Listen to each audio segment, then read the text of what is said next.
Bab ke-18, Descartes. Dia ingin membersihkan semua puing dari tempat itu.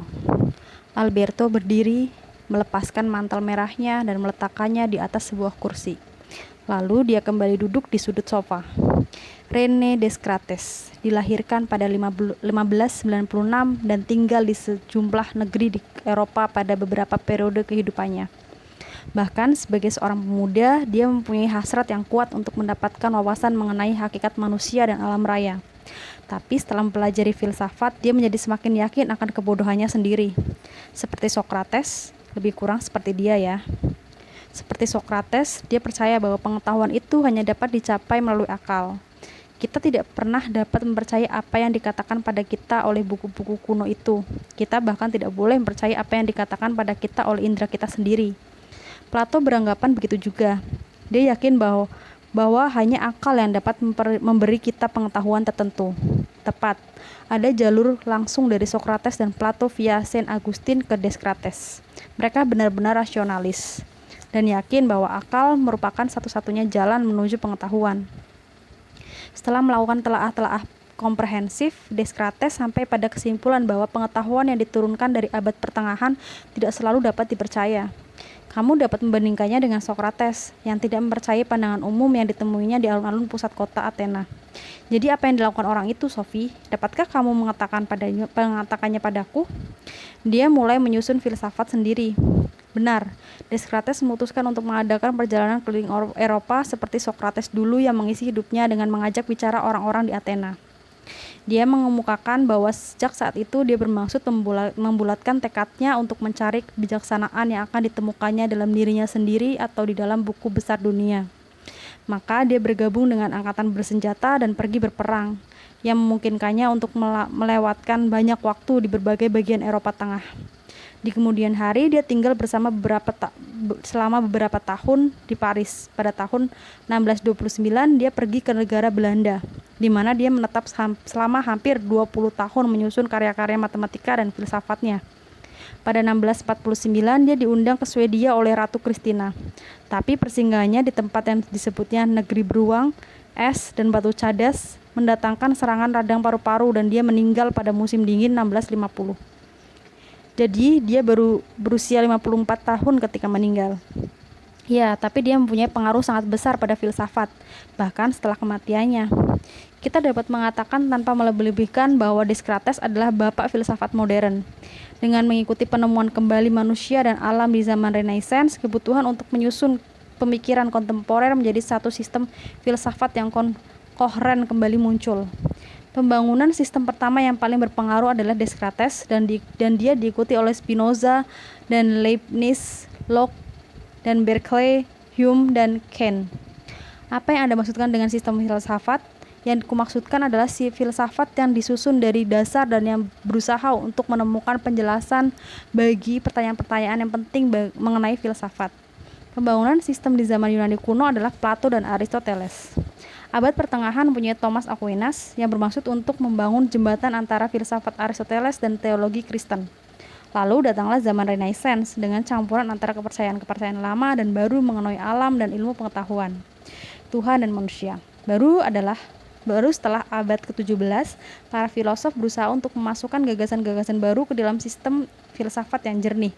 Dan yang pertama mengusahakannya adalah Descartes. Karyanya merupakan pelopor dari apa yang merupakan proyek filsafat paling penting dan generasi-generasi mendatang.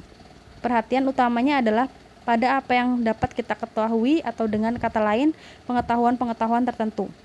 Pertanyaan besar lainnya yang menyibukkannya adalah hubungan antara badan dan jiwa. Kedua pernyataan ini merupakan substansi argumen filsafat selama 150 tahun setelah itu. Dia pasti telah mendahului zamannya. Tapi pertanyaan ini memang milik zamannya.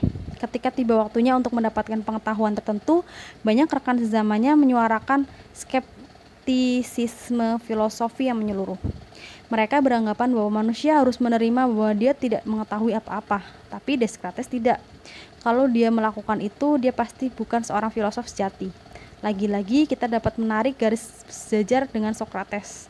Dan pada masa hidup Descartes itulah ilmu alam yang baru mengembangkan suatu metode yang dapat memberikan gambaran yang tepat mengenai proses alam.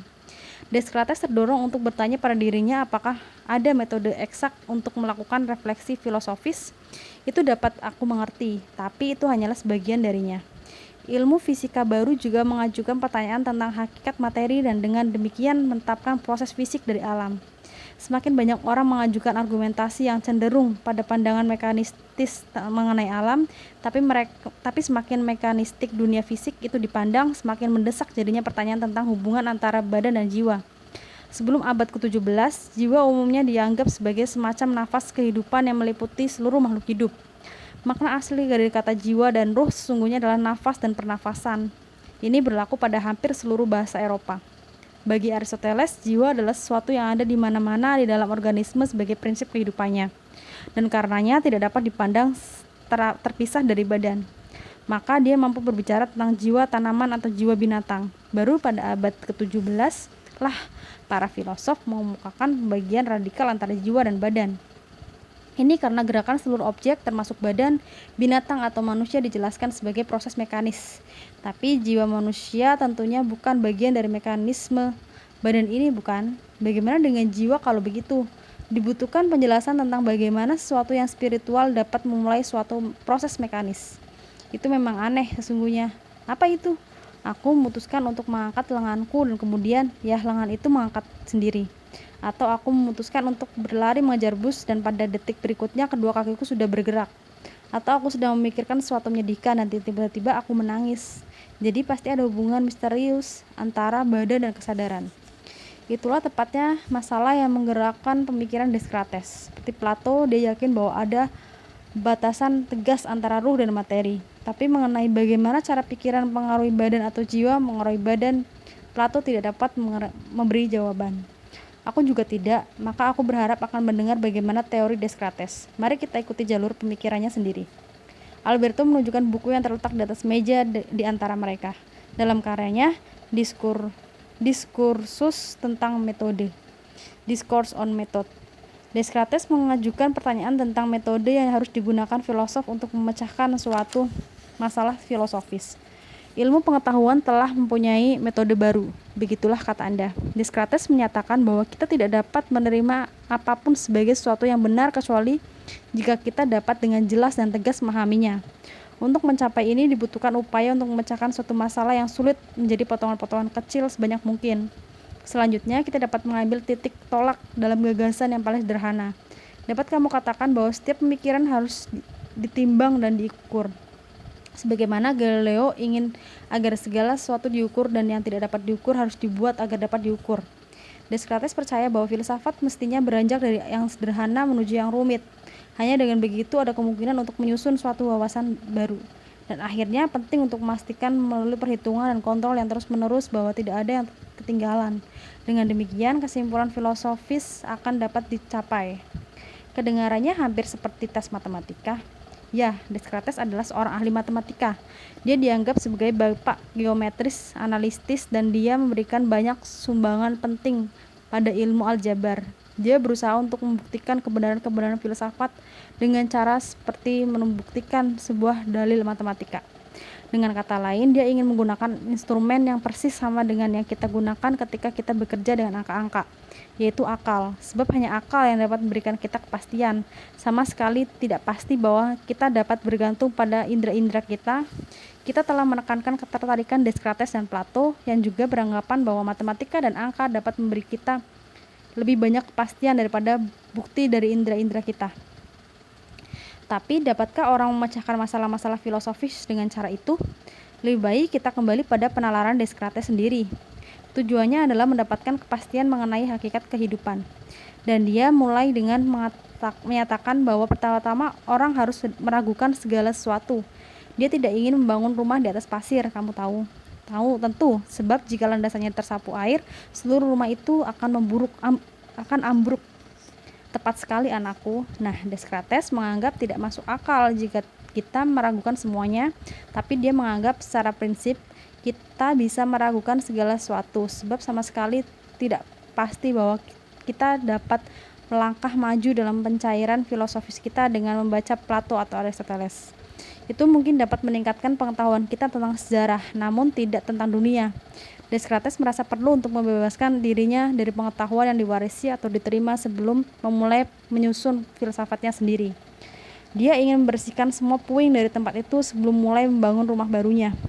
Terima kasih, dia hanya ingin menggunakan materi-materi yang baru dan segar agar yakin bahwa susunan pemikirannya yang baru dapat bertahan. Tapi keraguan-raguan Descartes bertambah dalam lagi. Kita bahkan tidak dapat mempercayai apa yang dikatakan oleh indera-indera kita, katanya. Mereka mungkin memperdaya kita.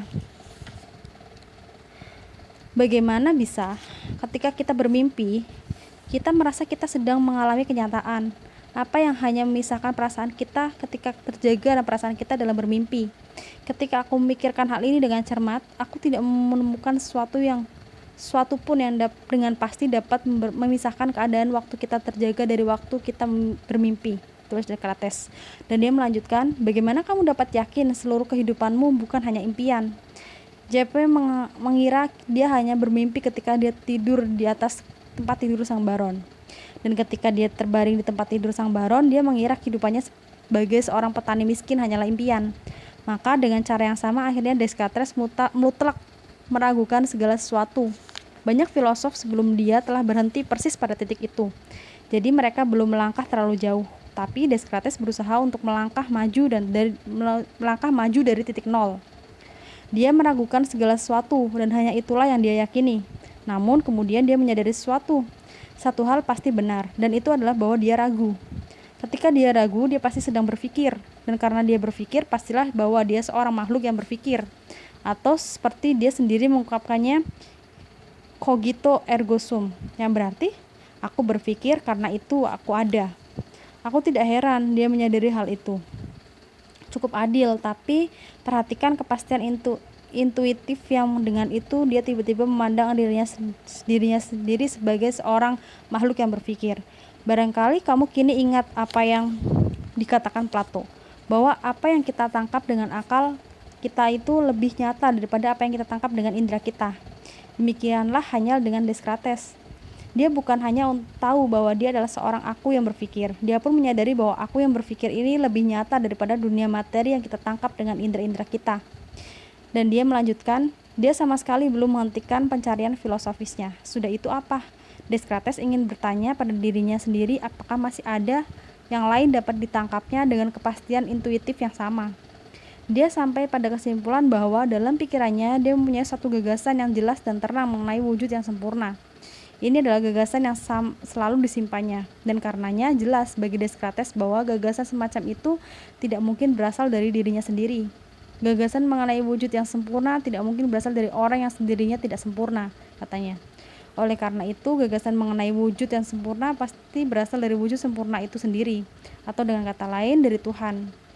Oleh karena itu, menurut Descartes, pernyataan bahwa Tuhan itu ada menjadi jelas dengan sendirinya. Bagaimana seorang makhluk yang berpikir itu pasti ada. Di sini dia terlalu cepat mengambil kesimpulan. Dia lebih waspada ketika baru mulai. Kamu benar, banyak orang menyebut itu titik lemahnya, tapi kamu katakan kesimpulan.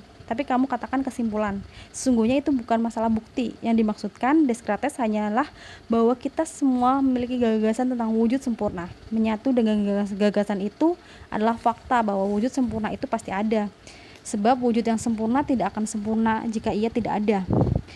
Pun kita tidak akan memiliki gagasan tentang entitas sempurna jika tidak ada entitas sempurna. Karena kita tidak sempurna, gagasan tentang kesempurnaan itu tidak mungkin berasal dari kita. Menurut Descartes, gagasan tentang Tuhan itu sudah merupakan bawaan dan sudah dicapkan pada kita sejak lahir, seperti cap perajinan yang ditempelkan pada hasil karyanya. Ya, tapi hanya karena itu mempunyai gagasan tentang seekor buaya berkepala gajah. Tidak lantas berarti bahwa binatang seperti itu ada. Descartes pasti akan mengatakan bahwa tidak melekat dalam konsep itu bahwa seekor buaya gajah itu ada. Sebaliknya, telah melekat dalam konsep mengenai wujud sempurna bahwa wujud semacam itu ada. Menurut Descartes, itu sama pastinya dengan telah melekatnya dalam gagasan mengenai lingkaran bahwa semua titik pada lingkaran itu jaraknya sama dari pusat. Kamu tidak mungkin bertemu dengan lingkaran yang tidak sesuai dengan hukum ini. Kamu juga tidak mungkin mendapati wujud sempurna yang tidak mengandung perangkatnya yang paling penting, yaitu keberadaan. Itu cara berpikir yang aneh. Sesungguhnya itu adalah cara berpikir yang sangat rasional. Descartes percaya sebagaimana Socrates dan Plato bahwa pada kaitan antara akal dan keberadaan. Semakin nyata sesuatu itu bagi akal seorang, semakin pasti bahwa ia ada. Sejauh ini dia telah menyadari kenyataan bahwa dia seorang manusia yang berpikir dan bahwa wujud sempurna itu ada. Ya, dan dengan ini sebagai titik tolak, dia melangkah maju dalam masalah mengenai semua gagasan yang kita miliki mengenai realitas luar misalnya. Matahari dan bulan ada kemungkinan bahwa itu hanya fantasi. Tapi realitas luar juga mempunyai ciri-ciri pasti yang dapat kita tangkap dengan akal kita. Ini adalah sifat-sifat matematis, atau dengan kata lain, dimensi benda-benda yang dapat diukur seperti panjang, luas, dan kedalaman. Sifat-sifat kuantitatif semacam itu sama jelas dan sama terangnya dengan kenyataan bahwa aku seorang makhluk pemikir. Sifat-sifat kualitatif seperti warna, bau, dan rasa sebaliknya terkait dengan persepsi rasa kita dan karenanya tidak menggambarkan realitas luar kita. Jadi alam itu sama sekali bukan impian, bukan. Dan dalam hal itu Descartes sekali lagi membangkitkan gagasan kita mengenai wujud sempurna. Jika akal kita mengenali sesuatu dengan jelas dan terang bagaimana dalam sifat-sifat matematis dari realitas luar, pasti demikianlah hanya halnya. Sebab Tuhan yang sempurna tidak akan menipu kita. Descartes memberi jaminan dari Tuhan bahwa apa yang kita tangkap dengan akal kita juga ada dalam kenyataan. Oke, Maka kini dia telah mengetahui bahwa dia seorang makhluk yang berpikir. Tuhan itu ada dan realitas luar itu ada. Tapi realitas luar itu pada dasarnya berbeda dari realitas pikiran. Descartes kini menyatakan bahwa ada dua bentuk realitas yang berbeda, atau dua substansi. Yang satu adalah gagasan atau rekogitan atau pikiran, dan yang satunya lagi adalah perluasan atau res extensa atau materi. Pikiran ini sesungguhnya adalah kesadaran dan dia tidak mengambil tempat dalam ruang dan karenanya tidak dapat dibagi lagi menjadi bagian-bagian yang lebih kecil. Tapi materi adalah perluasan dan dia mengambil tempat dalam ruang dan karenanya dapat selalu dibagi menjadi bagian-bagian yang lebih kecil dan lebih kecil lagi. Tapi ia tidak dapat mempunyai kesadaran. Descartes menyatakan bahwa kedua substansi itu berasal dari Tuhan, sebab Tuhan sajalah yang ada tanpa bergantung pada apapun. Tapi meskipun gagasan dan perluasan itu berasal dari Tuhan, kedua substansi tersebut tidak mempunyai hubungan satu sama lain. Pikiran itu sama sekali tidak bergantung pada materi, dan begitu pula sebaliknya. Proses materi sama sekali tidak bergantung pada pikiran. Jadi dia membagi ciptaan Tuhan menjadi dua, persis. Kita katakan bahwa Descartes itu seorang dualis, yang berarti bahwa dia menerapkan pembagian tegas antara realitas pikiran dan realitas yang meluas. Misalnya, hanya manusia yang punya pikiran, binatang sepenuhnya termasuk realitas perluasan. Kehidupan dan gerakan mereka dilakukan secara mekanis. Descartes menganggap seekor binatang sebagai semacam mesin otomat. Sedangkan mengenai realitas perluasan, dia meyakini suatu pandangan yang sama sekali mekanistis, persis seperti pandangan kaum materialis. Aku benar-benar meragukan bahwa Hermes adalah sebuah mesin otomat. Descartes pasti sangat tidak menyukai binatang. Dan bagaimana dengan kita? Apakah kita juga mesin otomat? Ya dan tidak. Descartes sampai pada kesimpulan bahwa manusia adalah makhluk ganda yang berpikir dan juga mengambil tempat dalam ruang. Oleh karena itu, manusia mempunyai pikiran dan perluasan, badan perluasan. Saint Augustine dan Thomas Aquinas pernah mengatakan sesuatu yang serupa, yaitu bahwa manusia mempunyai badan sebagaimana binatang dan jiwa sebagaimana malaikat. Menurut Descartes, badan manusia adalah mesin yang sempurna, tapi manusia juga mempunyai pikiran yang dapat bekerja dengan mandiri sepenuhnya dari badan. Proses-proses badaniah tidak mempunyai kebebasan yang sama.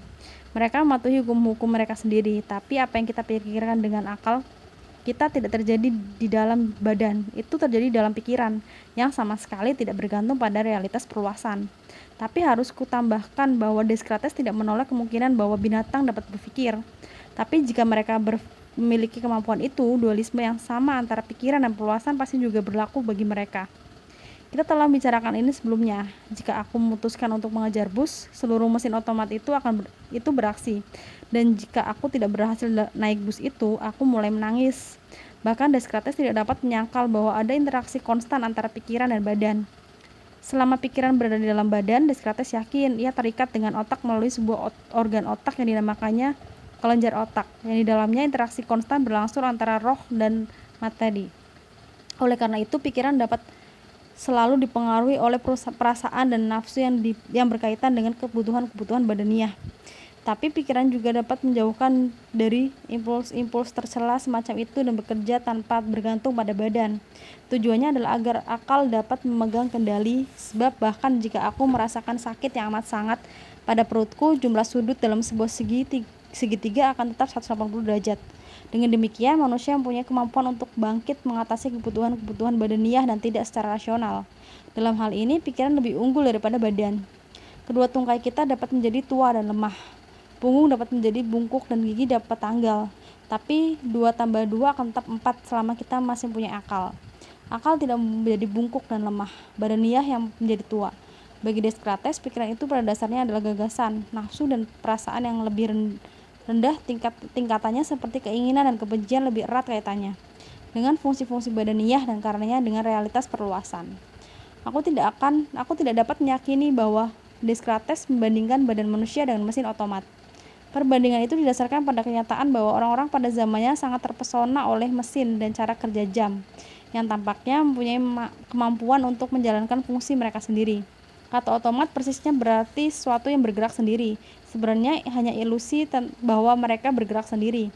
Jam astronomi misalnya, dirancang dan diputar oleh tangan manusia. Descartes mengemukakan fakta bahwa penemuan-penemuan yang cerdik semacam itu sebenarnya tercipta dari bagian-bagian yang jumlahnya relatif kecil jika dibandingkan dengan banyaknya tulang, otot, saraf, urat, dan pembuluh darah yang membentuk badan manusia dan binatang.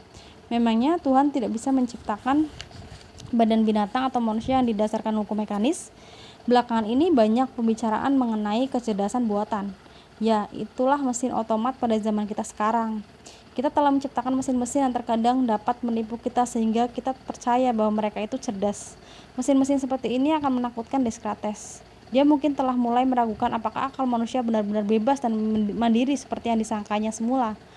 Dan banyak filosof yang percaya bahwa kehidupan spiritual manusia tidak lebih bebas dibandingkan dengan proses-proses badaniah. Jiwa manusia sungguhnya jauh lebih rumit dibandingkan dengan program komputer manapun. Tapi sebagian orang beranggapan bahwa pada prinsipnya kita sama tidak bebasnya dengan program-program komputer ini.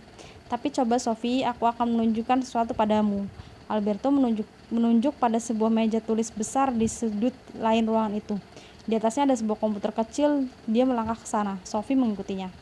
Alberto menghidupkan komputer dan tak lama kemudian layar menampakkan huruf C di pojok kiri atas. Dia menulis Laila sambil menjelaskan bahwa ini merupakan suatu program percakapan tingkat lanjutan. Sebuah teks segera muncul di layar. Hai, namaku Laila. Apakah kamu senang di sana? Sophie memasukkan 2 huruf. Ya. Dia menulis meskipun dia belum sempat duduk. Alberto membawakan sebuah kursi untuknya. Siapa namamu? Muncul di layar. Sophie Amundsen, tulis Sophie dan komputer itu menjawab. Clover Close 3. Senang berjumpa denganmu, Sophie. Kamu sedang menanti hari ulang tahunmu yang ke-15 kan? Sophie terperanjat. Alberto meletakkan satu tangannya di pundak Sophie dan berkata, aku hanya memberinya namamu, alamatmu, dan tanggal lahirmu. Seperti ketika kamu akan diperkenalkan pada seorang teman baru. Sungguh menyenangkan kalau kita mengetahui sedikit tentang mereka sebelumnya. Lumayan, tulis Sophie. Aduh, kuharap kamu tidak merasa tersinggung, Sophie. Kamu harus berusaha untuk berbicara dengan kalimat-kalimat penuh. Terima kasih, aku baik-baik saja. Boleh aku menanyakan sesuatu padamu? Aku senang kamu baik-baik saja. Teruskan dan tanyakan sesuatu padaku. Berapa umurmu? Sophie menulis. Aku dibuat di Atlanta pada 8 Agustus 1988, tapi aku diterjemahkan ke dalam bahasa Norwegia di Politeknik Norwegia 28 Maret 1990. Gosh, katakan kamu harus berbicara dengan kalimat penuh. Aku hanya mengatakan gosh. Aku tidak mengerti logat populer. Aku menyimpan perbendaharaan lebih dari 100.000 kata, tapi kata paling dekat yang dapat kutemukan adalah gospel. Itu berarti kisah tentang Yesus. Apakah kamu beragama Kristen, Sophie? Aku tidak tahu. Biasanya Tidak mengetahui berarti satu langkah menuju pengetahuan baru. Sokrates pasti akan mengatakan hal yang sama atau Descartes dalam hal itu. Sokrates adalah seorang filosof Yunani yang hidup pada tahun 470 sampai 399 sebelum Masehi. Jika kamu ingin tahu lebih banyak, tekan F7. Descartes adalah filosof Prancis yang hidup dari tahun 1596 hingga 1550. Jika kamu ingin mengetahui lebih banyak, tekan F7. Terima kasih, itu saja sudah cukup. Bolehkah aku menanyakan sesuatu yang lain? Aku senang, ini sudah cukup. Teruskan dan bertanyalah. Alberto tertawa diam-diam. Sophie menulis, siapakah Hilde Molerneck? Hilde Molerneck tinggal di Lelystad dan umurnya persis sama dengan umur Sophie Amundsen. Bagaimana kamu tahu? Aku tidak tahu, aku menemukannya dalam hard disk. Sophie merasakan sentuhan tangan di bahunya. Aku telah memasukkan program data dengan sedikit informasi yang kita miliki mengenai Hilde, kata Alberto. Apalagi yang kamu ketahui tentang Hilde, tulis Sophie. Ayah Hilde adalah seorang pengamat PBB di Lebanon. Dia berpangkat mayor dan selalu mengirimkan kartu pos kepada putrinya. Aku ingin kamu menemukan pria itu. Aku tidak dapat melakukannya. Dia tidak terdapat dalam berkasku dan aku tidak disambungkan pada database lain. Aku bilang, temukan dia. Apakah kamu sedang marah, Sophie? Begitu banyak tanda seru merupakan petunjuk adanya rasa berang. Aku ingin berbicara dengan Alia Hilde. Kamu mempunyai kesulitan mengontrol dirimu sendiri. Jika kamu ingin berbicara tentang masa kanak-kanakmu, tekan F9. Alberto meletakkan tangannya di bahu Sophie lagi. Dia benar, ini bukan bola kristal. Layla hanyalah sebuah program data. Tutup mulutmu, tulis Sophie. Sekehendakmu, Sophie. Perkenalkan, kita hanya berlangsung 13 menit dan 52 detik. Aku akan mengingat apapun yang pernah kita ucapkan. Kini aku akan menutup program. Huruf C sekali lagi muncul di layar. Sekarang kita dapat duduk lagi, kata Alberto. Tapi Sophie menekan kunci-kunci lain. Neck, dia menulis. Dengan cepat pesan selanjutnya muncul. Aku di sini. Kini Alberto yang melompat. Siapakah Anda? Mayor Albert Neck. Siap melayani Anda. Aku datang langsung dari Lebanon. Apa perintah Anda? Ini sungguh gila, desah Alberto. Tikus telah menyusup ke dalam hard disk. Dia memberi isyarat pada Sophie agar bergeser dan kemudian duduk di depan keyboard. Bagaimana Anda bisa masuk ke dalam PC saya? Dia menulis. Sepele saja, rekanku yang baik. Aku berada persis di tempat yang kupilih. Kamu virus menyebalkan. Nah, pada saat ini aku di sini sebagai virus ulang tahun. Bolehkah aku mengirim ucapan selamat yang istimewa? Tidak, terima kasih. Sudah cukup bagi kami. Tapi aku akan buru-buru semuanya untuk menghormatimu, Hilde sayang. Sekali lagi selamat ulang tahun ke-15. Tolong maafkan situasinya. Tapi aku ingin ucapan-ucapan selamat ulang tahun dariku muncul di sekitarmu dimanapun kamu pergi. Penuh sayang dari ayah yang rindu untuk memberimu pelukan hangat. Sebelum Alberto dapat menulis, tanda C telah muncul sekali lagi di layar. Alberto menulis Dear Knight yang menyebabkan munculnya informasi berikut di layar. Knight 14763 06 15 90 12 47. Neklil 326 439 06 23 90 22 34. Alberto menulis erase Snake dan mematikan komputer. Nah, kini aku telah menghapusnya, katanya. Tapi mustahil untuk mengetahui di mana dia akan muncul kali ini. Dia terus duduk di sana menatap layar, lalu dia menambahkan, yang paling buruk adalah nama itu, Albert Neck. Untuk pertama kalinya Sophie terkejut menyadari kesamaan antara kedua nama itu, Albert Neck dan Alberto Knox. Tapi Alberto sedang sangat marah sehingga Sophie tidak berani mengucapkan sepatah kata pun. Mereka berjalan dan kembali duduk di dekat meja.